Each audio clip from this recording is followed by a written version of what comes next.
Hello, everyone. Welcome to the second segment of Azimuth Podcast. I am Kimberly McNabb, and as always, I am joined by my husband, Barrett McNabb. In this segment, we will discuss the military recruiting shortage recently covered in the media.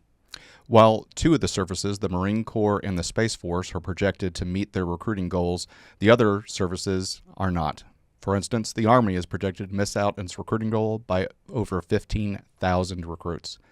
In 2022, a study by the Pentagon showed that 77% of young Americans do not qualify to join the military. The reasons listed were obesity, drug use and other crimes, and mental health issues.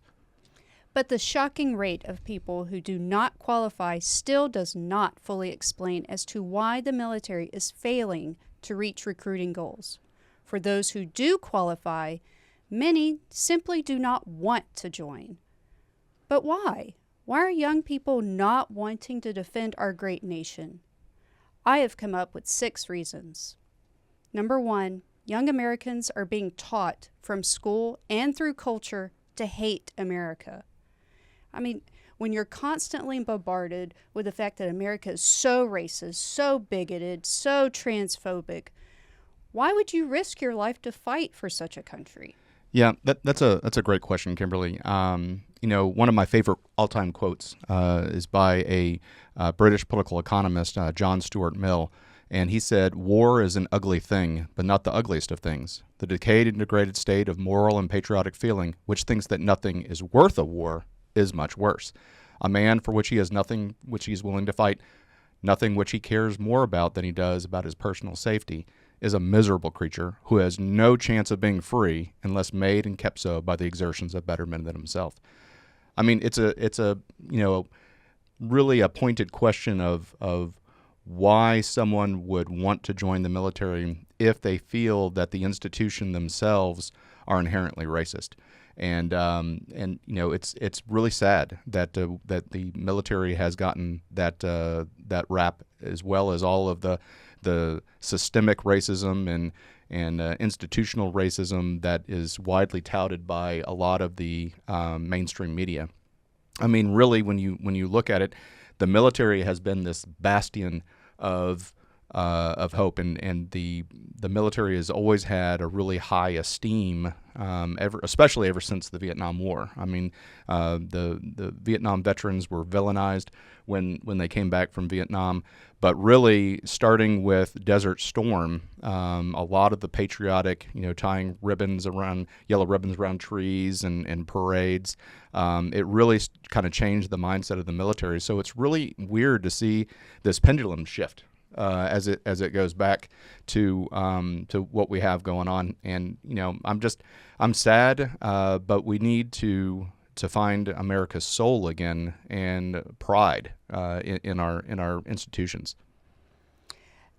Reason number 2, young Americans have spent maybe the last 2 to 3 of their formative years so overly worried about safety and having that prioritized above all else during the lockdowns due to COVID. And do you know what is less safe than the possibility of going to war?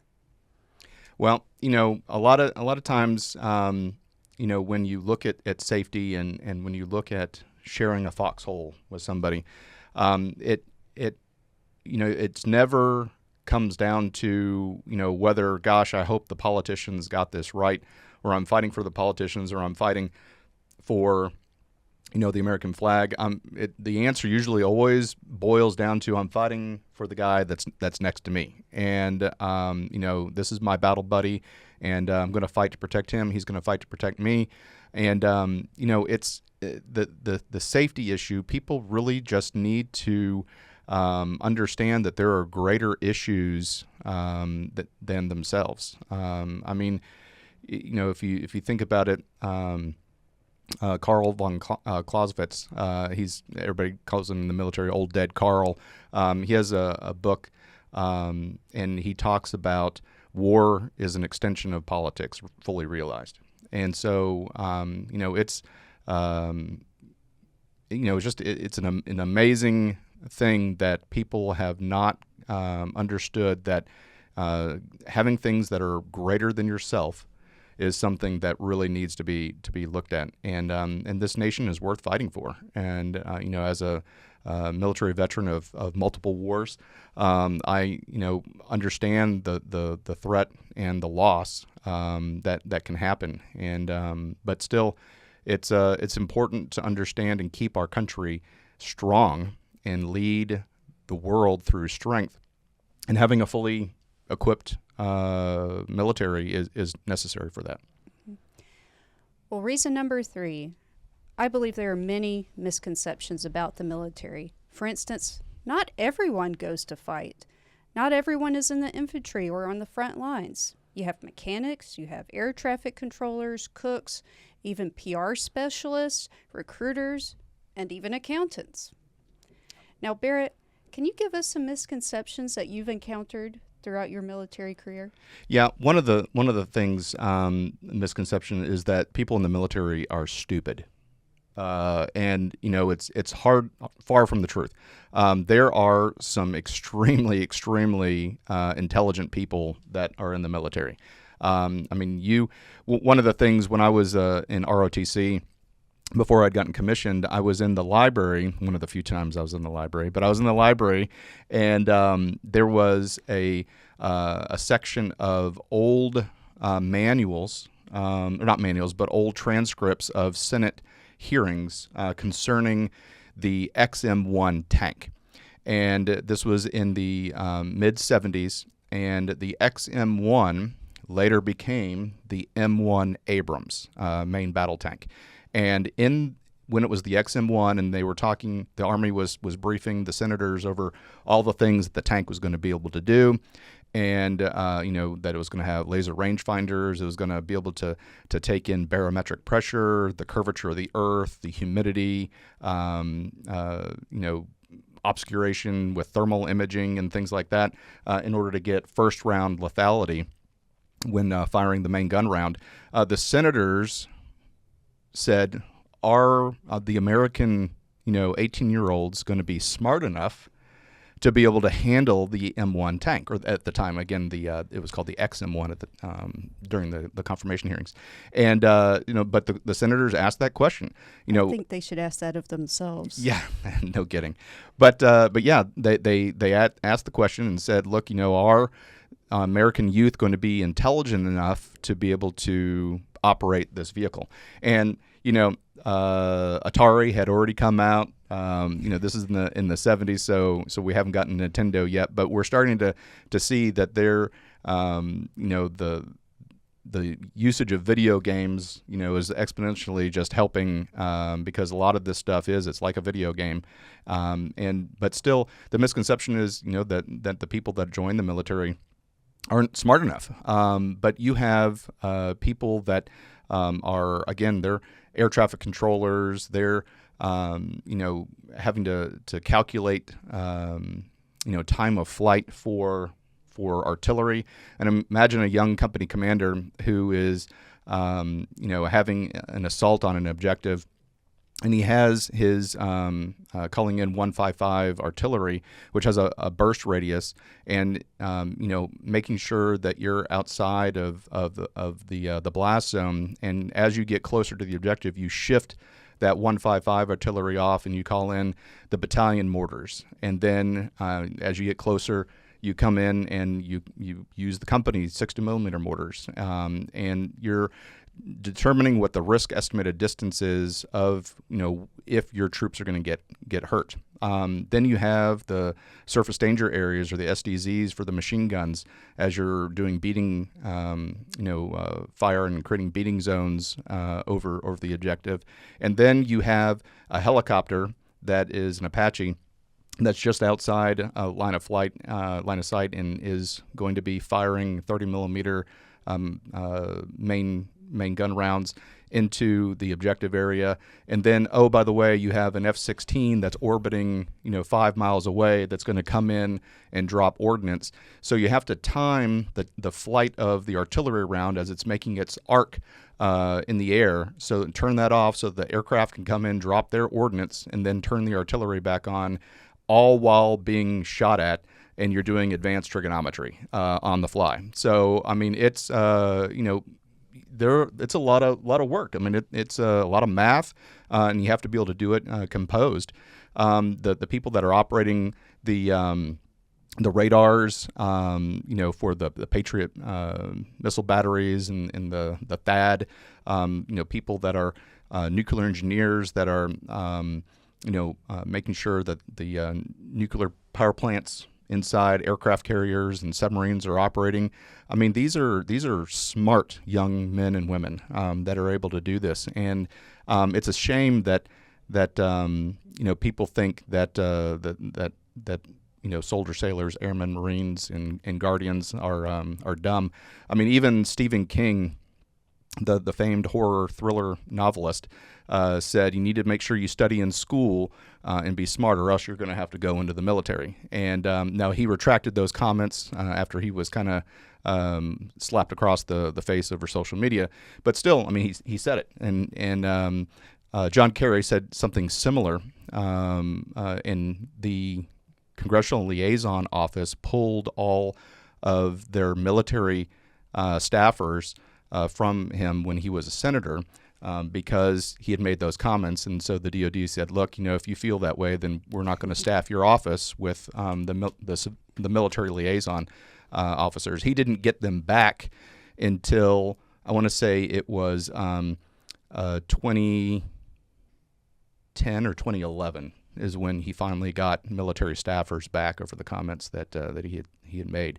But you should be proud. I mean, the military is a brilliant force, and we're going to get into some things where I think it's being weakened and can be improved. But still, I mean, when we think about this, I think that's one of the biggest misconceptions. After hearing all that, I think I'll stick to tax returns. Reason number 4, people have been raised in an era of self-esteem. Me first. What do I feel like doing today? What is my truth? And how do I get more likes on social media? And, when you're in the military, all that goes out the door. It is mission first. It is supposed to be mission first because, you know what? ISIS doesn't care what your Instagram feed looks like. They just want you dead. Yeah, I agree with that. I mean, one of the biggest things is selfless service, and putting yourself behind the mission, behind the unit, behind your nation, and putting those things first. Doing this and saying, this is me. The Army's gone through a number of recruiting slogans. Mm-hmm. Their most famous one, and it was people all over the world remembered it. It was "Be all you can be," and the Army changed it to an army of one. And the common misconception, even within the Army, because the Army did not do a good job of explaining the Army of One concept. Sounds great. Like a one-man team. Yeah, it's a one-man team, and it really, was misunderstood by both the public and the Army and the soldiers in the Army as well. And really, what it seemed like, well, great, now we're just about me, and that's not really what it was about. It was about the old story from ancient Greece and a city-state that was fairly close to Sparta was being attacked, and they wanted to enlist the Spartans to help them out. And so Sparta sent a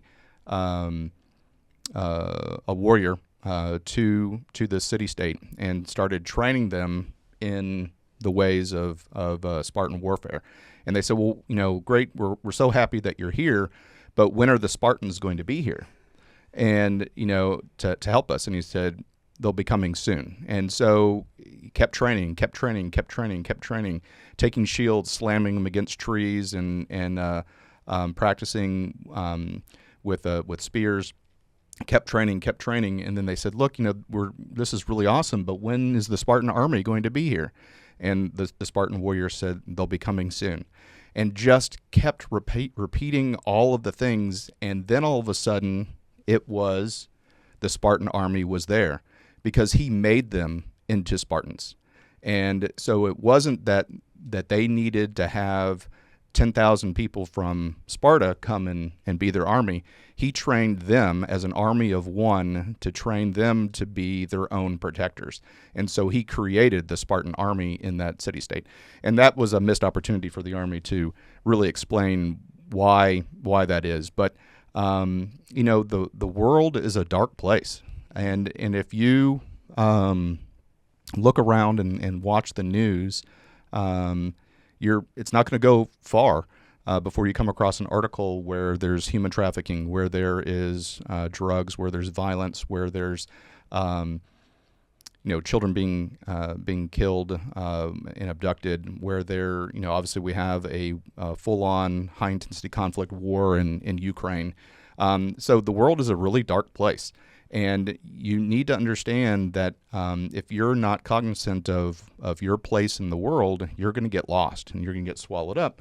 And that's something that I think we're having a lot of distractions in the United States on the subjects of institutional racism and supposed institutional racism and all of these problems. And other countries do not have that problem. They're focusing on something else. And we need to be focusing on the bigger picture as well. And so, that's the big thing. And our children are just being indoctrinated, which is going to weaken us. I mean, it truly is going to weaken us. Right. Number 5, we live in an era of demasculinizing men. We're not just demasculinizing men, we're feminizing men. And everything that is masculine is considered toxic. Men can't even speak to women. It's just wrong. Men have to get AI girlfriends, for Christ's sake. Yeah, I mean, I hear where you're coming from on that. I mean, I can understand that. Being in the military is tough. I mean, it truly is. And I remember as a young platoon leader in Korea as a second lieutenant. Some of my soldiers went out and got drunk and came back, and they missed an alert. And I really wanted to hammer them as far as punishment goes for missing the alert. It's not like they missed morning physical fitness or something like that. They missed an actual call out and a drill, for practicing defending against North Korea. So it was an actual alert where we drew weapons and occupied battle positions and things like that. And so, but they missed it. So I really wanted to hammer them with UCMJ punishment at the company commander level. And my company commander said, yes, we're gonna punish them, but we're not gonna hammer them because these men are killers. These men are killers, and we don't want them to stop and smell roses and flowers along the way. These are tough men. And one of my other favorite quotes is from Teddy Roosevelt, and said, America sleeps well at night because Americans know rough men stand ready to commit violence upon their behalf. And, that's the thing. That's the attitude that you need to have. There was a poster when I was in Korea, and it was a black and white poster, and it had a few North Korean soldiers postered on it, and they're skinny. And it says, these men go to sleep on a cold wooden floor, and they receive a bowl of rice and 2 fish heads for their daily subsistence. They go to bed cold, wet, tired, and hungry, and hating your guts. What have you done to prepare for their arrival? Okay, so you want to talk about somebody that's hard. You want to talk about ISIS and ISIL training and the training those people go through, the mental toughness to be a suicide bomber. There's I'm not saying that's what the U.S. military needs to be, is a bunch of suicide bombers, but the mental toughness is lacking, and I think some of that is that men can't be men. I think I saw a a social media post, a video, and there was a woman that was complaining. She was in her 20s. She was complaining that why can't liberal men be more masculine? And that's a great question that she is pontificating on. But anyway, I think men need to be tougher. We need to embrace masculine natures. Men are bigger, stronger. We're designed for warfare. We're designed for hunting. We're designed for protecting, and we need to make sure that we're adhering to that. And let's not get caught up on trigger words like toxic. Right. It's just natural. And some people blame the recruiting problems on woke ideology, and the military now has trans spokespeople in the Navy and DEI programs. And if someone wants to join the military, I'm not sure that this will deter them, because places to work that do not have DEI programs seem to be harder and harder to find.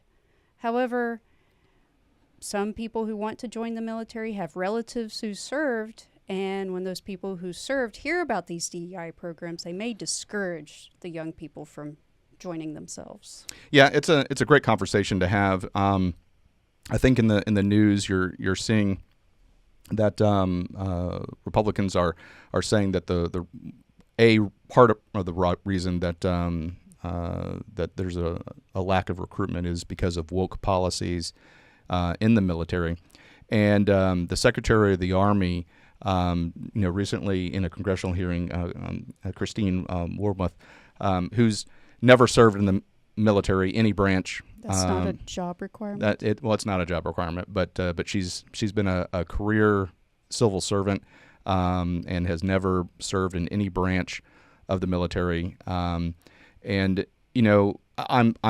beyond positive in all of her years, I'm sure someone gave her a helmet and said, go out in the field and walk around for a little bit and shake people's hands. But people just don't know who she is. I mean, the Army had a commercial, recruiting commercial, because they've brought back Be All You Can Be, but they've kind of stood it on its head. And in the commercial, it has people talking.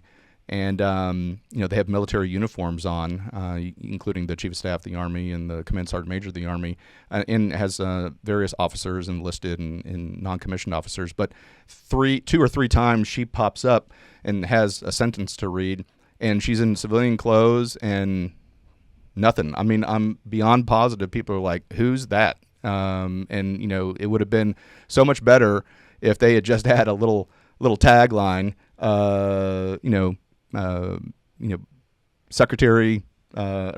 Army Secretary Wormuth on the bottom there, but it's just kind of comical. But the Secretary Austin, who's the Secretary of Defense, very first thing that he did when he was appointed and took over the job is he had a stand down, a military-wide, department-wide DoD stand down to go ferret out right-wing extremists, right? And so now you've got people that watch Fox News, and you've got people looking over their shoulder and say, is he a right-wing extremist? I mean, you can't have a political position. For some reason, I did not see a stand down, and I may have missed it, but I didn't see a stand down by Secretary Austin to have a stand down and look for socialists and communists. On the other end of the spectrum. So he did a stand down looking for reactionary individuals, but he didn't do a stand down for radical individuals. Right. And what's good is for the goose is good for everybody.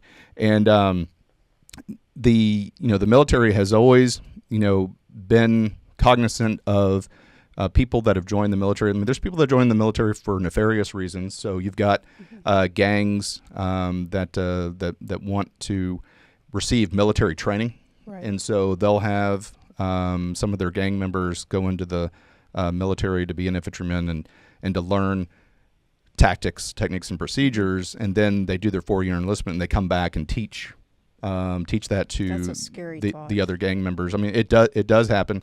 The same thing for right and left wing extremists as well. And so part of the intake process is photographing and cataloging tattoos. And I remember that being at physical fitness training, and this is, as I was even retiring as a major, we had it was a group of 50 people that were doing PT, and everybody said, hey, who has tattoos? And anybody that had tattoos had to strip off and get them cataloged. And they're obviously looking for extremist type of tattoos.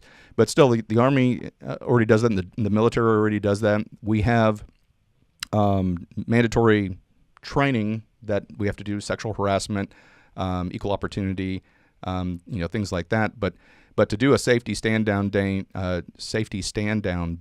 just to look for one particular group, I think was a little excessive. And the new chairman of the Joint Chiefs of Staff is General Charles Brown, and he's been nominated. Obviously, all nominations for military personnel are being held up in the Senate. But he straight up said that he hires and promotes for diversity. Okay, so how does that help morale, knowing that if you are a light-skinned service member, that a dark-skinned service member is going to get a promotion over you, just by the virtue of hiring for and promoting for diversity? And it's a problem. It's truly a problem, because I've had specific instances where I've talked to 3 dark-skinned soldiers that are leaving the military because of it's changed, and because of the wokeness, and they're what is supposedly why these things are in place in order to make things easier, and it is decreasing morale all over the place. We have a military bases that are being renamed to counter any vestige of the Civil War. But I'm sorry, $65 million to rename military installations, that could have gone to improving base housing and getting rid of mold in barracks, which it's absolutely despicable. The amount of suicides that are in the military, and specifically in the Army, and even more specifically in Alaska, that money could have gone to hiring more psychiatrists, psychologists, more mental health professionals, but instead, just renaming military bases. $65 million. I'm so sorry, but I will always say that as an infantryman and a paratrooper, I was born at Benning and I grew up at Bragg. And that's just the way it is. That's just the way it is. But, I'm just, kind of sick of this. It's people are demoralized. And the more that you highlight a difference, I think it becomes... That's all people see. Yeah, it exacerbates the problem. It literally exacerbates the problem. What the military should be focused on is the warrior ethos. Mm-hmm. It should not be focused on DEI. If we ever go to war with China, and they do not care what we look like. They don't care what we look like, and it's not gonna be, well. Oh, wait a second. This brigade we're facing, it's got 20% of this particular group of people, 12% of this group of people, 70%. This is a really diverse unit. This one we're going to let pass by. We're not going to fight this one. We're going to lessen our firepower by 70%. Yeah, I mean, they're not going to do that. The adversaries don't care. What we need to be focusing on is the mental toughness to have a soldier who is shot and is crawling over the body of the enemy and shoving a bayonet into their chest between the second and third ribs and twisting and inhaling their soul as the enemy breathes out their last breath. Okay, those are the people that we need in the military, and those are the things that we need to be focusing on. And I'm sorry, I mean, war is a violent business, and I've personally seen God on the battlefield, and I've personally seen what happens when God forgets to pay attention. Okay, so it is truly important to understand that we need tough men and women. I'm talking to women out there too. We need tough men and women, but we need to make sure everybody is doing their part. Absolutely.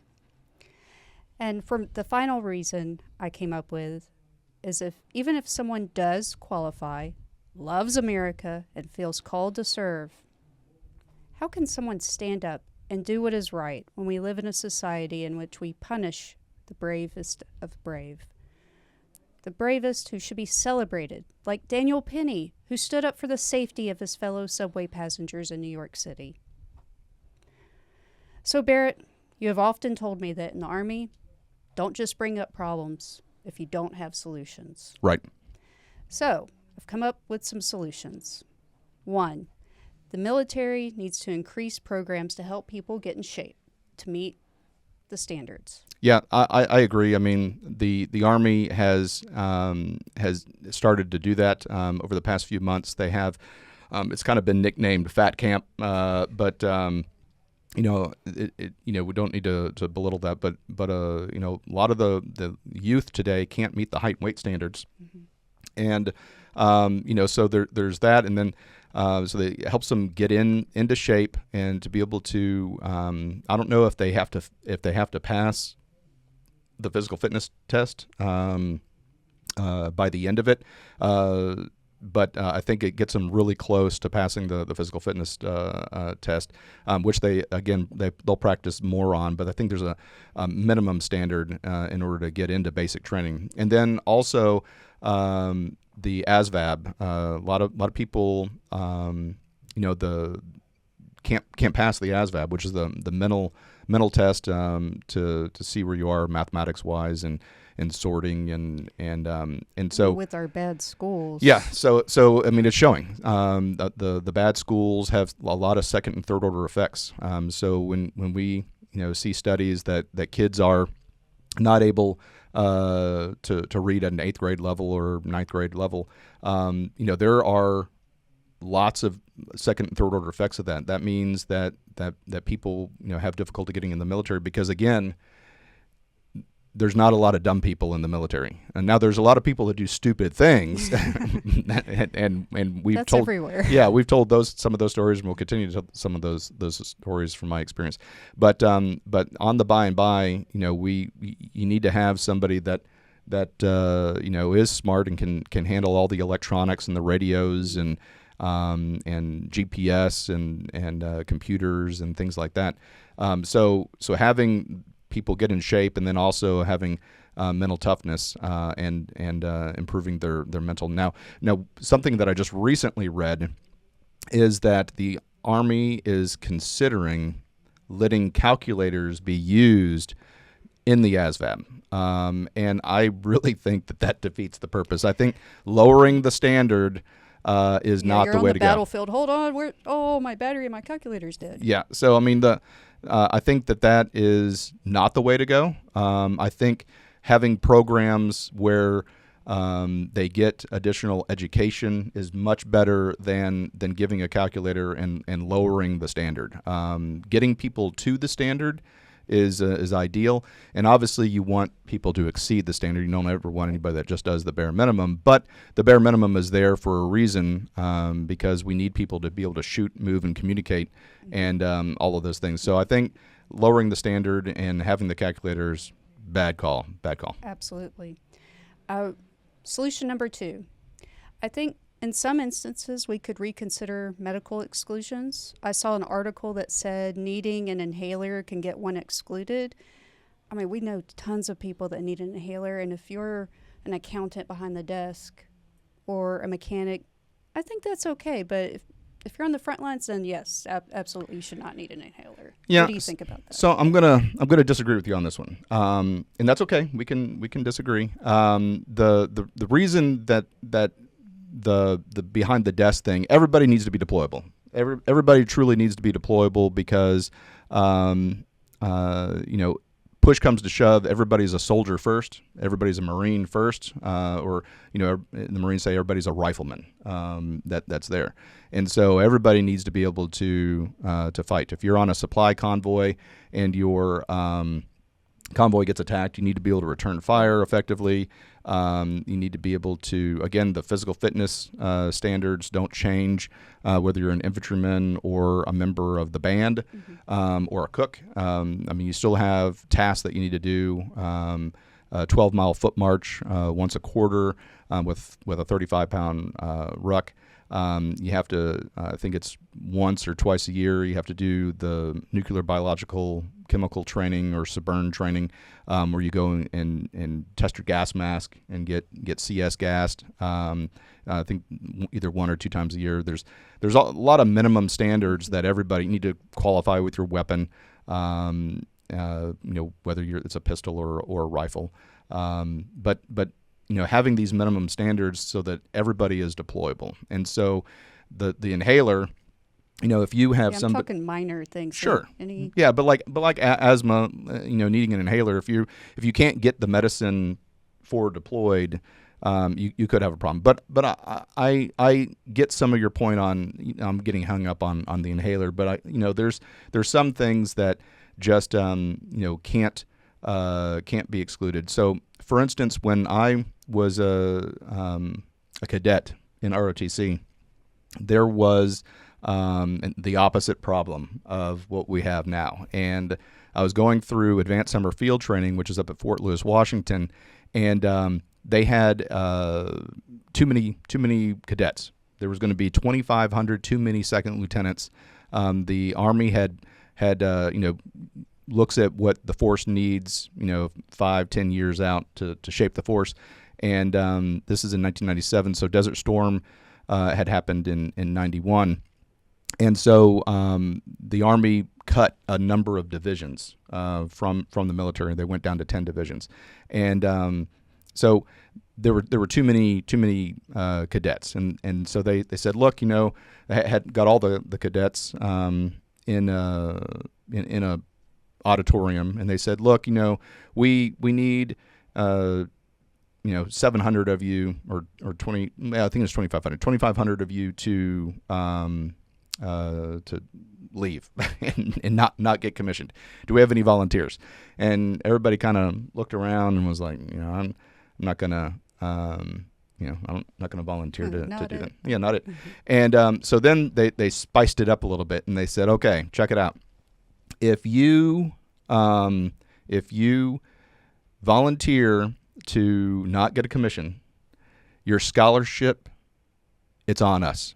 So all the school we paid for, it's free. You don't have to do any service commitment. You don't have to pay it back. The scholarship on us. And there were a lot of people that looked around and were like, I'll do that. And so they stood up and they got their school paid for free. And did not have to do any military service. And so what a great gig. And so, but there were a lot of people that didn't leave. And so they said, okay, this is the deal. We will give no waivers for any reason whatsoever during this 6.5 week long training exercise. And what it is you go through ROTC your freshman, sophomore, or junior year, and then you go to the advanced summer field training, and it's a 6.5 week long exam. It's a field land navigation, basic rifle marksmanship, physical fitness, leadership, combat missions, and you get a score at the end of it out of 1,000 points, and that score gets tallied into your GPA and things like that. And so you actually get ranked from the best cadet in the United States to the worst cadet in the United States through all the school ROTC programs. And at the time, the top third got active duty. The middle third got reserves and National Guard, and the bottom third, they kind of split that into the three again, and that top third kind of got some National Guard and reserves, and then the rest, didn't get a commission whatsoever. So they said, look, we're not going to get a waiver at all. Physical fitness, you fail a PT test, you're out, and then you owe the money. So you have to pay us back. So if you get kicked out for any reason, you'll have to, you didn't get a commission and you didn't take us up on getting your scholarship paid for. So now you owe us the money. And wow, I mean that's pretty rough. So I was non-scholarship. My school was so inexpensive, ridiculously inexpensive. It was $900 a semester for 15 hours of classes, and so I didn't take the money because I knew somebody else probably needed the money, and so I was non-scholarship, so I wouldn't have to pay anything back. But I got to the medical portion of the in processing. So you had to go through, get a medical evaluation, and so my eyes were horrible. They were absolutely horrible. So, I was legally blind, and I had wore contacts and/or glasses, but I could not see the big E. Even at 21 years old, I couldn't see the big E. So I definitely relied upon my glasses.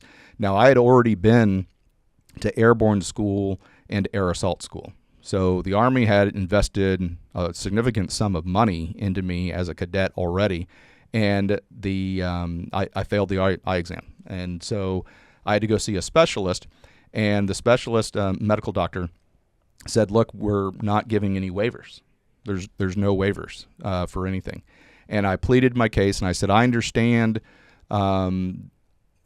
what you're getting at and why it could be a concern, but I've already been through airborne school. I've already been through air assault school. My vision has never been a problem.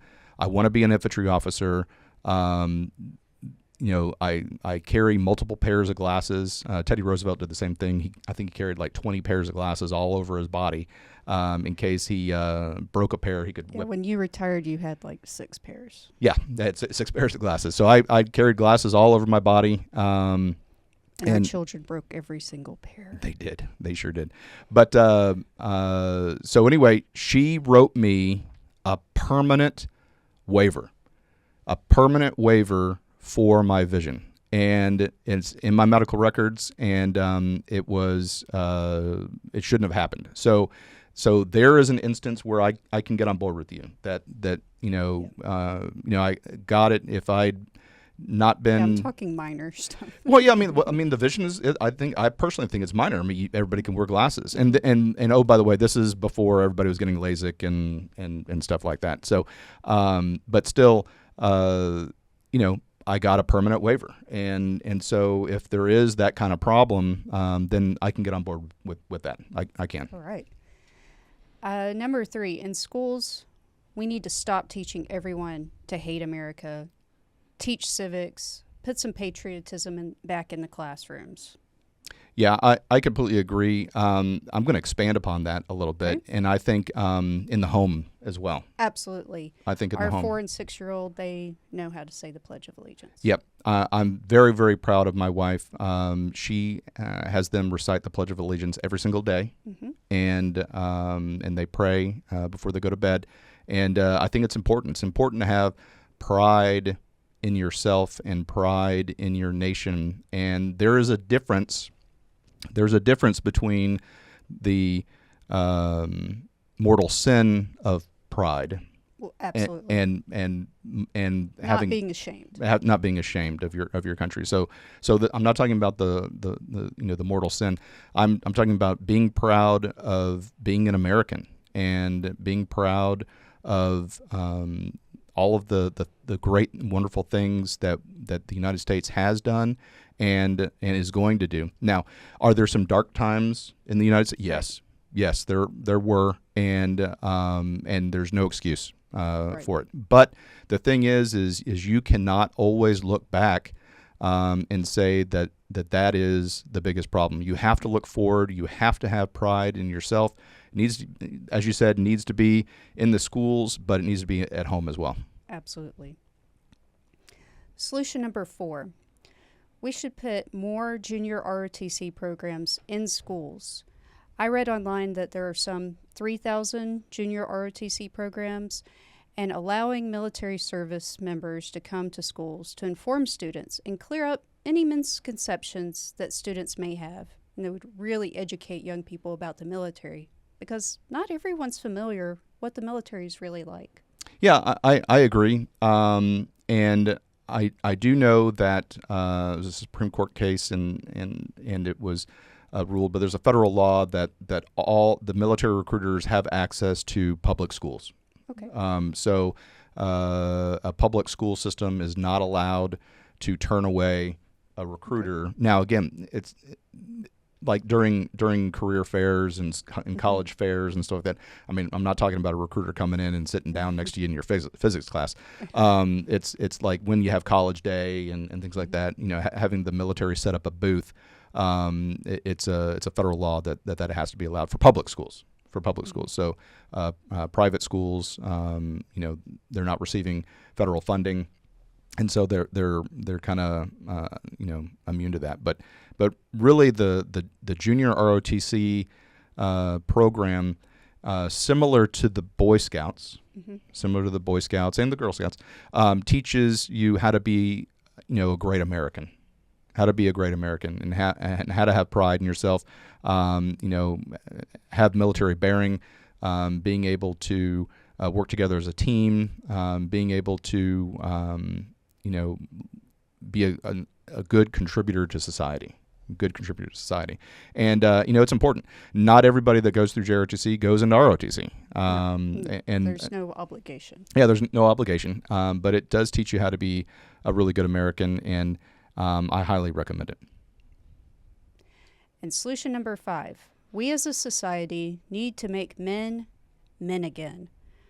I personally do not believe anyone, whether you're female, male, black, white, etc., if you are just respectful, you do not deserve to live in fear of being as God made you to be. Yeah, I definitely see what you're saying there. I mean, the biggest thing is there is no black, white, Latino. It's you're a soldier with a capital S. You're a soldier, and it's green. And if you're in the Army, it's blue. If you're in the Marine Corps, it's red. When I said earlier, dark-skinned soldiers and light-skinned soldiers, that's actually in the manuals. And the reason that you even have that differentiation is because things like cold weather injuries, if you have darker skin, the injury looks different than if you have light skin, right? And so you need to be able to treat it. Be able to know how to treat it. But again, it's it's not black, it's not white, it's not brown. That doesn't matter. It doesn't matter. It's when you cut everybody open, they need to bleed true blue, right? True blue American, because we're all Americans. And the United States does allow non-citizens to be in the military, green card holders and things like that, and you get an expedited path to citizenship if you do successful military service. But those people are aspiring to be Americans. So you have Americans and people that are aspiring to be Americans, and there's nothing wrong with that. And the fact that a lot of these DEI programs really kind of pit people against each other, yes, and it does the opposite of what you think it does. It creates resentment. Just care about each other. If we all just cared about each other more, I think we would be a lot more successful. Absolutely. And reason number 6, we need to bring merit back. We should not be cutting standards to achieve some arbitrary goal. It is an insult to those who have earned it, who have met the standards. And you'll have a hard time keeping those people in the military, and you've also lowered goals for people to aspire to. Yeah, the lowering of standards, I mean, if you are not practicing shooting, moving, and communicating, and that doesn't matter. It doesn't matter what branch of service you're in. The recent Marine amphibious ship fire that burned out in California. It was a deliberate act of sabotage, but still, the sailors weren't able to put the fire out, right? Because they had skipped firefighting training and were behind on their firefighting training for who knows what. If it was DEI, then shame on the Navy. The Navy keeps hitting ships and hitting the ground, like barrier reefs and stuff like that, and hurting ships. And the lack of station keeping and sea navigation is clearly lacking.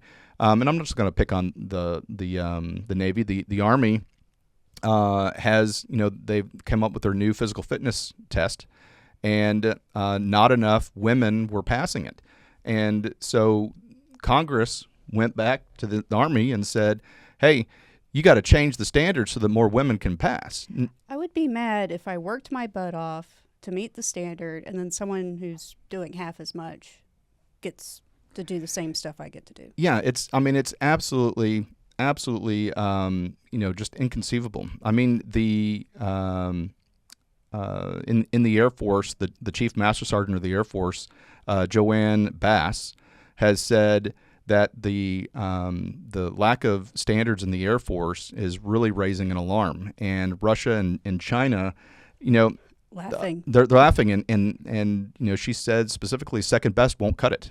And so, I mean, you have people that are brave enough to stand up and say, look, these leaders need to stop playing, funny games and really kind of get after what we need to. And again, it just comes down to that warrior ethos. I mean, it's your buddy to the left and the right, doesn't matter if you're male or female, but you need to have the standard, and you shouldn't lower the standard. And I was a company commander in officer candidate school at Fort Benning, and the motto was standards, no compromise.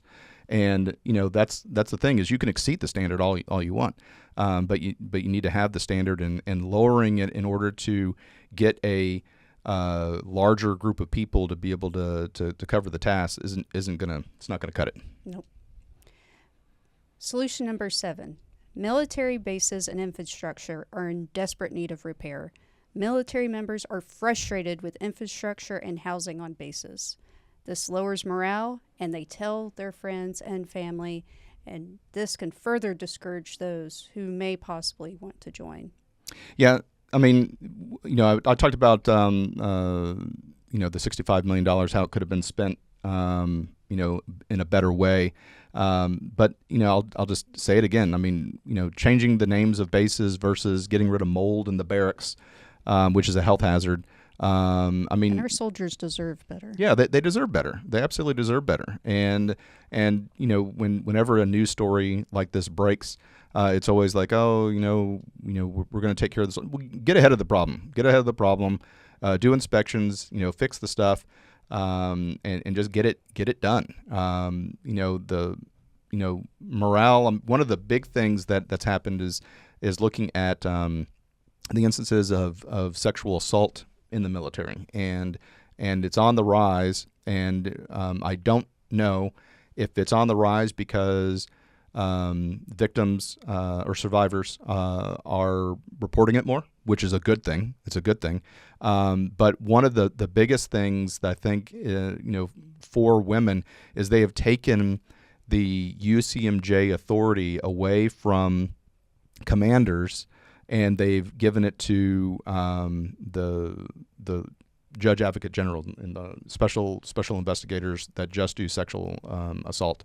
And so I think, in the past, not every time, but there were commanders that would choose not to punish people because old Sergeant Go Lucky is a good dude, and so he said, she said, they both drinking. Well, it doesn't matter. So anyway, it's been yanked away from the commanders, so it's no longer part of their UCMJ responsibility, and it immediately has gone to special organizations inside the DoD that prosecute this. And I think that will have a huge effect on female morale because, again, they hear these high rates. Yeah, these high rates, and